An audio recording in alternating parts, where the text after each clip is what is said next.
퀴즈. 우리가 역누적 얘기했고, 그리고 연원상 1, 2 얘기했죠. 역누적은 뒤로 갈수록 특정 후보가 한꺼번에 몰려 나온다. 특정 후보가 어떻게 한꺼번에 몰려 나오냐. 연호 현상은 시간 순서대로 개표가 되기 마련인데 방송이 먼저 된 경우들이 있다. 개표가 끝나지 않았는데 기록상. 이거 어떻게 된 거냐. 혹은 투표함이 개표소에 도착하지 않았는데 시간상 개표가 시작됐다. 이거 어떻게 된 거냐. 이런 질문들이었어요. 그죠? 미분류표가 나왔으면은 박근혜 문재인 지지율만큼 각각 나눠 가져야 될 건데 박근혜 후보가 훨씬 많이 가져갔어요. 10% 이상. 이거 어떻게 설명하느냐. 100만 표 단위에서. 그랬더니 초반에는 나이가 많아서 그런 거 아니냐. 아무래도 박근혜 후보의 지지자, 당시 후보 지지자들은 연령대가 높으니까 손이 떨려가지고 걸쳐서 찍었는데 눈으로 분류하다 보니까 박근혜 후보에게 분류돼서 이런 가설들을 다 기각됐죠. 왜 기각됐냐. 지난번에 보여드렸던 건 50세 이상 유권자들이 많은 지역 10개 지역 했는데 이번에 25개. 왜냐하면 전체가 251개 지역이에요. 그중에서 10%씩 해봤어요. 50세 이상이 많이 있는 지역 상위 25개를 뽑아서 거기서 소위 미사 현상이 두드러지냐 봤더니 경상북도 의성군이 지역 중에 50세 이상이 가장 많이 사는 곳인 거죠. 1위. 이 지역에서는 득표차가 마이너스예요. 오히려. 별로 없어요. 근데 툭툭 눈에 띄는 데가 하나씩 있죠. 주르륵 가다가 전라남도. 막 갑자기 20%로 뛰어요. 14%로 뛰고. 그러니까 여기서 알 수 있는 건 연령과 상관없이 문재인 후보가 유리한 지역에서, 그러니까 연령대가 높은 지역이라 하더라도 그중에서 문재인 후보가 우세한 지역에서 박근혜 후보가 많이 가져가더라는 겁니다. 미분류에서는. 그런 현상이 일관되게 벌어집니다. 25개 상위. 전라남도.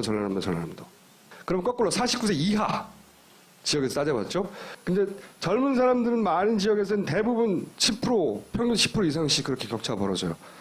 근데 여기서 눈에 또 띄는 것은 울산이나 경상도처럼 박근혜 후보가 기본적으로 경상도에 우세한데 그중에서 경상도에서 문재인 후보가 상대적으로 높은 득표를 한 지역이에요. 여기가. 보세요. 울산인데 53대 45, 문재인이 45까지 득표합니다. 경상도인데 문재인이 44%까지 득표해요. 이 앞에 있는 경상남도 볼까요? 박근혜 70, 문재인 25잖아요. 근데 여기는 경상남도인데 창원시, 남도인데도 불구하고 문재인 득표율이 44가 됩니다. 이 지역에서는 격차가 커요. 이렇게 다시. 경상도도 아니다가 중요한 게 아니라 연령이 높다 낮다가 중요한 게 아니라 전체적으로 이렇게 쭉 보면 경상남도 김해, 경상남도 거제 이렇게 경상도에서도 문재인 표가 40% 이상을 차지하는 곳에서는 어김없이 득표차 큽니다. 미분류가.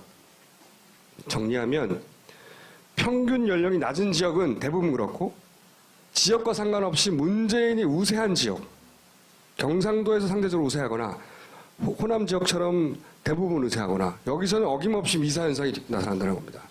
이거 어떻게 설명할 거야? 졸라 이상하죠? 17대도 그랬냐 미사 현상 이런 질문들을 이제 하시는 분이 생겨요. 17대 노원구 한번 볼까요? 정동영, 이명박 당시 23%, 47% 득표했어요. 미분류도 사실 그 정도 나옵니다. 격차가 1.4%밖에 안 나요. 근데 이 똑같은 동네에서 서울 노원구면 문재인 이긴 곳입니다. 근데 미분류에서는 거꾸로입니다. 미분류에서는 박근혜 후보는 45%를 가져가고 문재인 후보는 36%밖에 못 가져가요. 15%나 져요. 평균적으로는 여기서는 대략 5% 정도, 6% 정도 이겼거든요. 근데 미분류에서는 15%를 진다고. 17대에는 그런 현상이 없었습니다. 18대 이런 미사 현상이 나타난 거고요. 그리고 그것은 일반의 예상과 다르게 연령과 상관없고요. 상관관계는 오로지 전체적으로 연령이 낮거나 오히려 혹은 문재인이 우세하거나 하는 지역에서는 어김없이 미분류표 중에 박근혜 후보가 표를 많이 가져간다는 겁니다. 일관됩니다. 이거는 경향성이. 그리고 또 하나 퀴즈는 박빙에서 무효표가 무더기로 발병. 이거 얘기했죠? 경기도나 부산시처럼 박빙이 어떤 지난 지방선거에서 여기서는 후보자 간의 득표차보다 무효표가 몇 배나 많아요. 겨우 4만 표 차이로 당선이 됐는데 무효표가 15만 표예요. 부산시도 그래요. 득표차가 2만인데 무효표가 5만 표예요. 넘어요. 후보자가 많아서 그런 거 아니냐. 헷갈렸다 이거지. 또는 중간에 예를 들어 정의당, 당신 정의당이 아니었죠? 진보정당 후보가 사퇴해서 그런 거 아니냐? 라고 문제 제기를 하는 분들인데 아니다. 는 건 다음 시간에 사례를 알려드릴게요. 그래서 이 미사현상과 방무현상 논리적으로 설명해 보세요. 정리하면 평균 연령이 낮은 지역은 대부분 그렇고 지역과 상관없이 문재인이 우세한 지역, 경상도에서 상대적으로 우세하거나 호남 지역처럼 대부분 우세하거나 여기서는 어김없이 미사현상이 나타난다는 겁니다. 이거 어떻게 설명할 거야? 졸라 이상하죠? 17대도 그랬냐 미사현상 이런 질문들을 이제 하시는 분이 생겨요. 17대 노원구 한번 볼까요? 정동영, 이명박 당시 23%, 47% 득표였어요. 미분류도 사실 그 정도 나옵니다. 격차가 1.4%밖에 안 나요. 근데 이 똑같은 동네에서 서울 노원구면 문재인이 이긴 곳입니다. 미분류에서는 거꾸로입니다. 미분류에서는 박근혜 후보는 45%. 경상도에서 문재인 후보가 상대적으로 높은 득표를 한 지역이에요. 여기가. 보세요. 울산인데 53대 45, 문재인이 45까지 득표합니다. 경상도인데 문재인이 44%까지 득표해요. 이 앞에 있는 경상남도 볼까요? 박근혜 70, 문재인 25잖아요.